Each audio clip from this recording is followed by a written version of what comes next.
जी हां दोस्तों, गजब हो गया। भड़के शाह संसद में ही देने लगे गाली। वीडियो हुआ लीक, राहुल ने फिर से रगड़ा, मोदी ने पीट लिया माथा। स्वागत है आप सभी का। आप देख रहे हैं द राजनीति का विशेष सेगमेंट खबर और विश्लेषण। मैं हूं जब्बार खान। आखिर अचानक ऐसा क्या हो गया कि संसद के भीतर ही अमित शाह की जबान ऐसी फिसली कि उनके मुंह से गाली निकल पड़ी। आखिर चाल, चरित्र और चेहरे की बात करने वाली भारतीय जनता पार्टी, जिनके एक नेता उत्तर प्रदेश के मुख्यमंत्री योगी आदित्यनाथ के गाली देने वाले कैमरे पर वो बयान आपने सुने थे, और उसके बाद अब संसद के भीतर अमित शाह की जुबान से गाली निकल रही है। आखिर राहुल ने ऐसा कौन सा डोज दिया था जिसके बुनियाद पर अमित शाह मानसिक तौर पर मानो हिल से गए थे? विस्तार से दोस्तों आपको सब कुछ बताते हैं। दोस्तों सबसे पहले आप देखिए कांग्रेस नेता का एक ट्वीट, जिन्होंने उस वीडियो को शेयर करके लिखा है, संसद में खड़े होकर गालियां देते माननीय गृह मंत्री जी।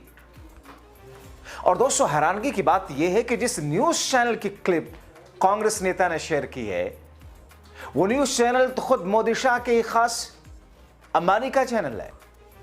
फिलहाल आप सुनिए शाह को गाली देते हुए, देखिए जरा।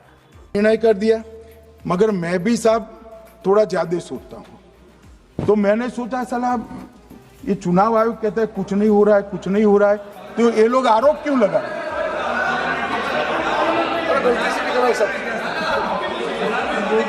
मान्यवर, मेरे शब्द कोई ऐसे हो तो काट दीजिए। काट दिया राहुल जी। दोस्तों दरअसल अमित शाह जिस अंदाज में ये गाली दे गए और उनके पीछे बैठे हुए लोग उनके सांसद किस तौर पर हंसते हुए दिखाई दी, आपको याद होगा ठीक वैसे ही जब इसी संसद के भीतर मोदी शाह का एक चहेता रमेश भिदोड़ी नाम का सांसद जब मुस्लिमों को, अल्पसंख्यकों को एक मुस्लिम सांसद के बहाने गालियां बक रहा था, तो उस रमेश भिदोड़ी के पीछे बैठे हुए रविशंकर प्रसाद जैसे मैच्योर लीडर और दूसरे नेता ठिठोली कर रहे थे, हंसी कर रहे थे, उनकी बत्तीसी निकल रही थी। आज वैसे देखा, एक बार फिर से देख लीजिए ये 5 से 6 सेकंड का वीडियो, जो कि अमित शाह के मुंह से गाली निकलती है और फौरन कैसे उनको एहसास होता है, फौरन ही माफी मांग लेते हैं, कहते हैं कि साहब इसे हटा दीजिए। निर्णय कर दिया, मगर मैं भी साहब थोड़ा ज्यादा सोचता हूं। तो मैंने सोचा साला ये चुनाव आयोग कहता है कुछ नहीं हो रहा है, कुछ नहीं हो रहा है, तो ये लोग आरोप क्यों लगा?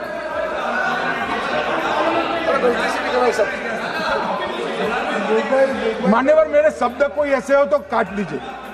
काट दिया राहुल जी। दोस्तों पूरा माजरा बताता हूं, मगर उससे पहले आपको बताता हूं कि सोशल मीडिया पर शाह की इस गाली पर कहा क्या जा रहा है। संदीप नाम के यूजर लिखते हैं, कभी इस कुर्सी पर सरदार पटेल बैठा करते थे, लेकिन अब मानिए जी गाली वाली औकात पर आ रहे हैं। क्या दिन आ चुके हैं। सनी गुप्ता नाम के यूजर लिखते हैं, और इन संघियों से उम्मीद भी क्या की जा सकती है, संस्कारी लोग हैं। जाहिर तौर पर दोस्तों संसद के भीतर गाली देने या असंवैधानिक शब्दों का प्रयोग करने का कोई पहला इत्तेफाक नहीं है। आज तो गृह मंत्री अमित शाह ने ही गाली दे दी। आपको याद होगा उत्तर प्रदेश के मुख्यमंत्री योगी आदित्यनाथ, एक न्यूज एजेंसी का कैमरामैन जब उनका एक बयान लेने के लिए गया, तो फिर उनके मिजाज के खिलाफ कोई चीज हो गई। उनको लगा कि शायद ये तो रिकॉर्डेड है, इत्तेफाक से वो लाइव चल रहा था, और उनके मुंह से वो फूल झड़ने लगे गालियों वाले। दोस्तों दरअसल संसद के भीतर का माहौल दिसंबर के इस महीने में काफी ज्यादा सर्दी होने के बावजूद भी पसीना ला रहा माथे पर, और अमित शाह के माथे पर पसीना जो कुछ हुआ 10 दिसंबर को उसने ला दिया। उधर शाह से भिड़ने के बाद जब राहुल गांधी सदन से बाहर निकले, दोस्तों सबसे पहले जान लेते हैं, क्योंकि अब से थोड़ी ही देर पहले संसद के भीतर शाह और राहुल भिड़े थे। राहुल जब निकले तो क्या कहा? सर क्या बोलना चाहेंगे आप? आपने होम मिनिस्टर का रिस्पॉन्स देखा, टोटली डिफेंसिव रिस्पॉन्स जी, और जो हमने पॉइंट्स रखे हैं उसका जवाब नहीं दिया, एक एग्जांपल लेकर बोल रहे हैं, तो it is a completely defensive response. आपने उनका चेहरा तो देखा, मिनिस्टर ये भी बोले कि ऑपोजिशन जो है वो उस वीडियो को अपने साथ रखना चाहती है, इसीलिए एसआईआर के बूतों को उठा रही है। 47 से वोट चोरी शुरू हो गई थी, और चुनाव आयोग की जो प्रक्रिया पे आपने सवाल पूछा था, मैंने 2-3 चीजें कही थी।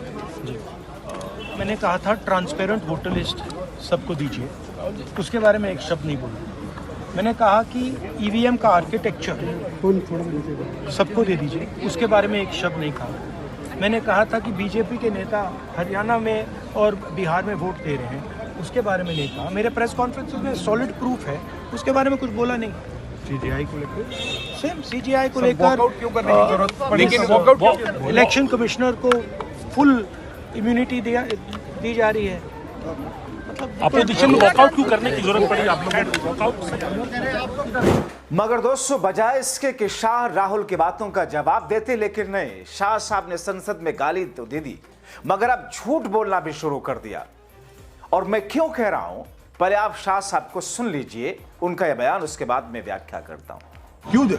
अब मैं 3 वोट चोरी की घटनाएं बताना चाहता हूं। सबसे पहली घटना हुई आजादी के बाद, देश का प्रधानमंत्री तय करना था। तय कौन करना था?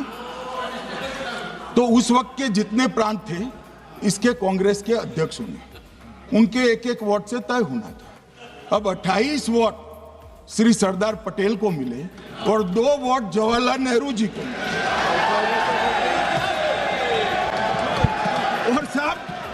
और साहब प्रधानमंत्री जवाहरलाल जी बने।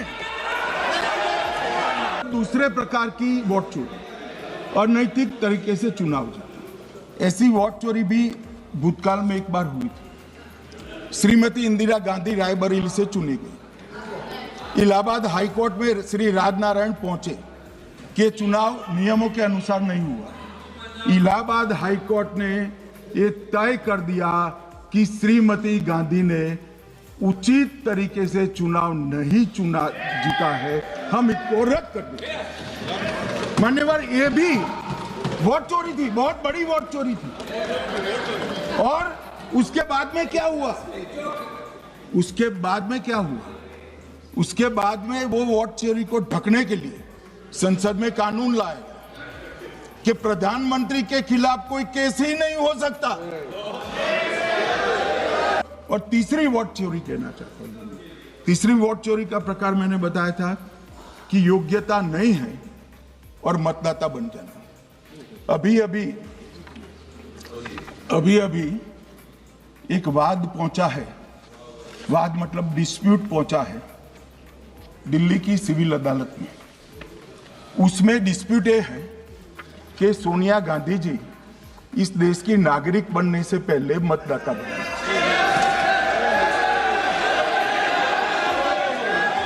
दोस्तों, जो बातें इस वक्त अमित शाह ने संसद के भीतर कही हैं, दरअसल तथ्यों को तोड़ मड़ोड़ करके वो बातें कही जो कि व्हाट्सएप यूनिवर्सिटी पर भक्त लोग देखते हैं, पढ़ते हैं, खुश होते हैं, एक दूसरे को शेयर करते हैं। एक नैरेटिव दरअसल चला दिया। और दरअसल इन्हीं शाह साहब की एक चेली कंगना रनौत, जिसे भारत की सामाजिक व्यवस्था, भारत की राजनीतिक व्यवस्था, आर्थिक व्यवस्था तो छोड़ ही दीजिए, शायद ही कोई जानकारी हो, और आज संसद के भीतर ऐसे कह रहे थे कि अरे तुम कांग्रेसियों को क्या पता। जाहिर तौर पर इन खूबसूरत चेहरों के पीछे उनको एक ऐसा ट्रोल बना करके तैयार किया जा रहा भारतीय जनता पार्टी में, ताकि वो मन मर्जी कुछ भी बोल सकें। कभी किसानों को बलात्कारी कह सके, तो भी किसानों को आतंकवादी, इसीलिए एयरपोर्ट पर चाटा खाई थी बेचारी।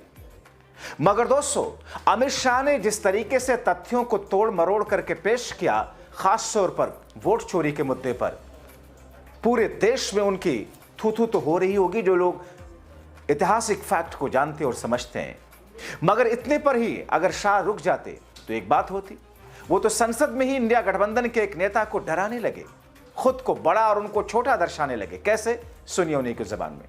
मान्यवर, मेरा विपक्ष के नेता से एक निवेदन है कि 2 मिनट सुन ले मुझे, बाद में उनको बोलने का मौका दीजिए। मान्यवर, 2 मिनट। मान्यवर, मेरा आपसे विनम्र निवेदन है, मैं आधी रात तक बैठने के लिए तैयार हूं, मुझे कोई आपत्ति नहीं। मेरा भाषण समाप्त हो जाए, अरे सुनिए ना भाई, सुनो ना, 2 बड़े बोलते हैं तब बीच में नहीं बोलते। मान्यवर, मेरा भाषण समाप्त हो जाए, प्लीज नहीं, मान्यवर, मेरा भाषण समाप्त हो जाए बाद में इसमें जितने भी मुद्दे विपक्ष के नेता खड़े करेंगे, मैं मेरी मर्यादा में इसका जरूर जवाब दूंगा, मुझे कोई आपत्ति नहीं। मेरा विनंती है। जाहिर तौर पर दोस्तों, ये वो स्थिति है जब संसद के अंदर भारतीय जनता पार्टी और मोदी शाह का पूरा कुनबा घिरा हुआ है। क्योंकि दोस्तों, चर्चा तो इन बातों पर कराते हैं जिन बातों का मौजूदा वक्त में देश की जनता से कोई लेना देना नहीं, उनकी जिंदगी में रोजमर्रा के हालात में फायदा या नुकसान को लेकर के। वंदे मातरम से किसको एतराज हो सकता है? हाँ, उनकी कुछ पंक्तियां थीं जिनको लेकर के एतराज जब उठा तो उसे हटाया, और जिसके गुनहगार मोदी ने कितनी सफाई से झूठ संसद में बोला कि नेहरू ने हटाया। उसमें गांधी भी शामिल थे, सरदार पटेल भी शामिल थे, उसमें खुद मोदी के राजनीतिक पूर्वज शामिल थे, श्यामा प्रसाद मुखर्जी, डॉक्टर राजेंद्र प्रसाद उसमें शामिल थे। खैर, इनके झूठ और झूठों की फेहरिस्त तो बड़ी लंबी है। मगर दोस्तों, जिन मुद्दों पर चर्चा होना चाहिए संसद में, उन मुद्दों पर चर्चा नहीं करेंगे। और जब इनको कोई सीधा सीधा मुंह पर जवाब देने लग जाए तो फिर ये गाली गलौज करने लग जाते हैं। आप क्या सोचते हैं? अपने राय कमेंट बॉक्स में जरूर लिखें।